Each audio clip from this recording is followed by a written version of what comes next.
Barak Yahweh, Barak Shai, Barak Yahweh, Barak Shai, Barak Yahweh, Barak Shai. All praises and glory and honor go to Yahweh, Ba'ashim Yahweh Shai, Bahashim Kagudash. The honors to the apostles of GMS of Great Millstone. Salutations, shalom, blessed to the elect.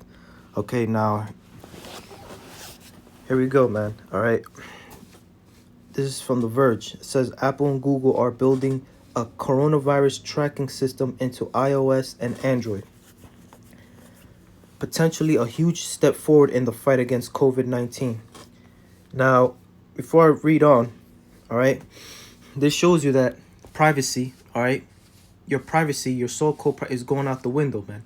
Okay, especially with Apple. All right, Apple's real known on protecting people's privacy. All right, but guess that's going out the window. All right, because what they're doing and what this article says is the same thing that's going on out there in I believe in Japan or in China and Japan. No, I believe in China, all right, where people they get a text message on their phone saying if they were close to a person that had COVID-19, all right. But we're gonna read on, all right. This is they're gonna do the same thing that's going on out there, and they're gonna bring it here to the States, all right. It says Apple and Google announced a system for tracking the spread of the new coronavirus, allowing users to share data through Bluetooth Low Energy transmissions and approve apps from the health organizations. The new system, which is laid out in a series of documents and white papers, would use short-range Bluetooth communications to establish a voluntary contact tracing network, keeping extensive data on phones that have been in close proximity with each other. Official apps from public health authorities will get access to this data. All right? So that they're going to get your information, man. All right? And who knows what other information they're going to get. All right? And users who download them can report if they've been diagnosed with COVID-19. The system will also alert people who download them to whether they were in close contact with an infected person. Apple and Google introduced a pair of iOS and Android AI APIs in mid-May and make sure these health authorities apps can implement them. During this phase, users will still have to download an app to participate in contact tracing, which could limit adaptation. But in the months after the API is complete, the companies will work on building tracing functionality into the underlying operating system, an option immediately available to everyone with an iOS or Android device. So I look at that. They give you an example. It says Alice and Bob met each other for the first time and have 10-minute conversation. Bob is positively diagnosed for COVID-19 and enters the test result in an app from a public health authority. Their phones exchange anonymous identifier beacons which change frequently. A few days later, with Bob's consent, his phone uploads the last 14 days of key for his broadcast beacons to the cloud.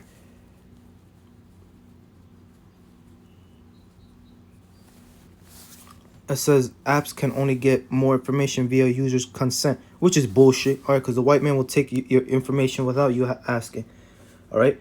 You got to remember, this is his technology, all right? You're using his technology, and you don't have a say in anything, all right? The Constitution, all that privacy shit, that's going out the window, all right? They're ready to bring forth a new system, all right? Or you're constantly being tracked, all right? They monitor your temperature, all right? They want to know where you at all times, all right? The same thing that's going on out there in China, all right? In Japan, one of them Asian countries, I believe it's China. Because they got out there in China, they got something called a green code, all right? Which is the same thing. They just different names. They add different names to it. It says contact tracing, which involves figuring out who an infected person has been in contact with and trying to prevent them from infecting others, is one of the most promising solutions for containing COVID-19. By using digital surveillance technology to do it raises massive privacy concerns. Okay, you see? And questions about effectiveness.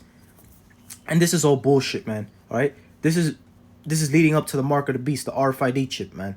All right? It's clear as day, all right?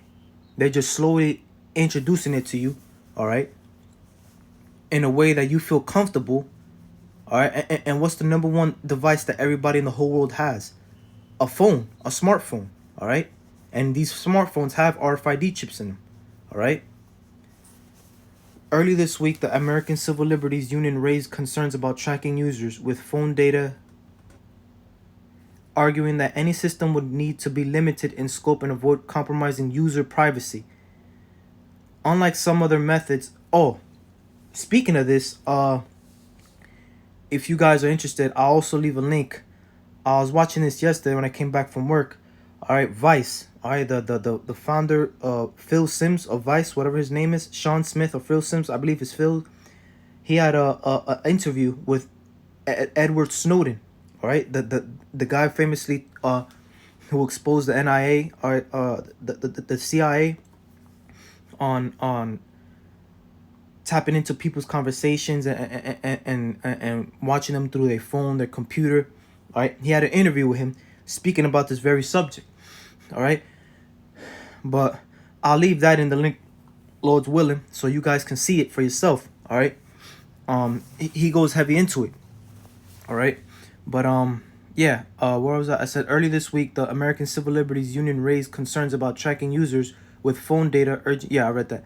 Unlike some other methods, like say using GPS data, this Bluetooth plan wouldn't track people's physical location, which is bullshit. All right, they tracking you, man. All right, it's the same thing they're doing out there in China, the green code. All right, I had a video that I posted a couple days ago. All right, about it. All right, they're tracking your temperature. They want to know your temperature. I don't know how the hell they. Well, actually, when you you know how you go through the when you pay a toll through the booth. Well, in those booth tolls, they have a camera that's scanning each person in the car and scanning their temperatures. All right, which is biometrics. All right. On top of that, all right, your phone, they're tracking your location. All right, they'll alert you with if you've been in contact with a person that's positive for COVID-19 or who recently was who recently recovered from COVID-19. All right, and things of that sort. All right, but like I said, I'm gonna leave the link to the description with the Vice video, so you can get a better understanding. It says it would basically pick up the signals of nearby phones at 5-minute intervals and store the connections between them in a database. All right, so they're storing your information in a cloud. All right. If one person tests positive for the novel coronavirus, which this is bullshit. All right, this is not for no goddamn coronavirus, man. All right, they're bringing in the new beast system. All right, in your face, but in a way that's disguised that you can't notice it. Well, a lot of people are noticing this shit, man. All right, they know what's going on, and a lot of people don't know what's going on. All right, if one person tests positive for the novel coronavirus, they could tell the app they've been infected, and it could notify other people whose phones passed within close range in the preceding days. You see how they're training the people, man? This is crazy, man.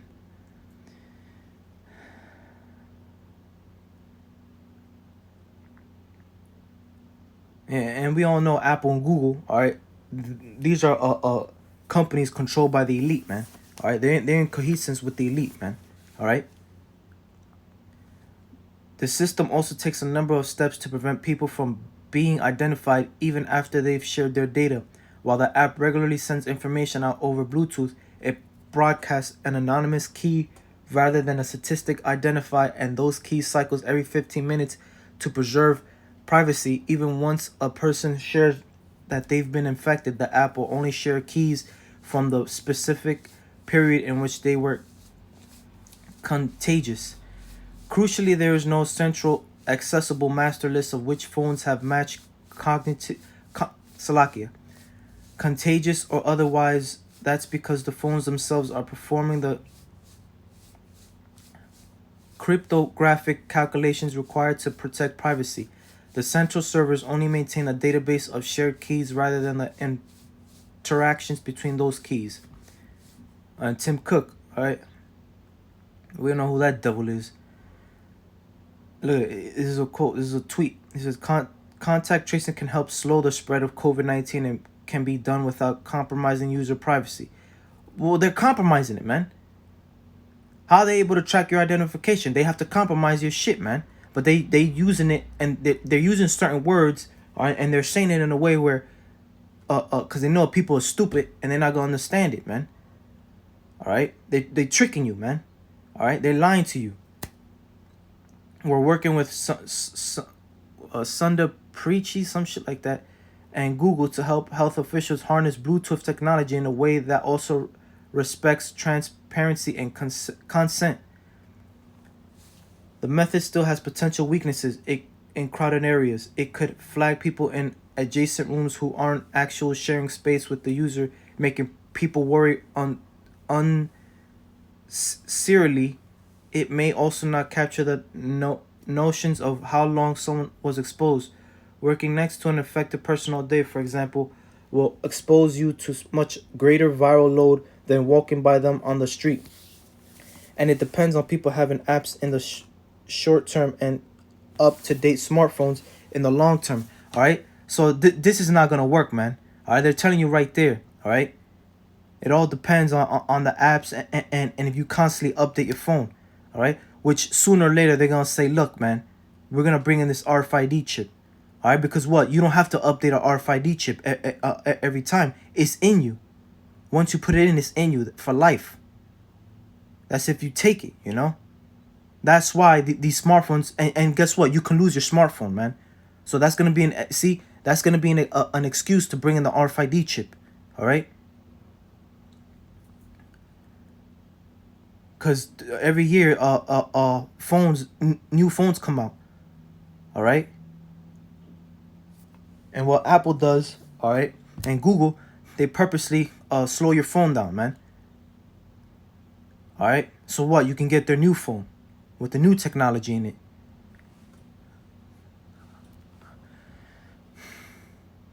It says, which could mean it's less effective in areas with lower connectivity.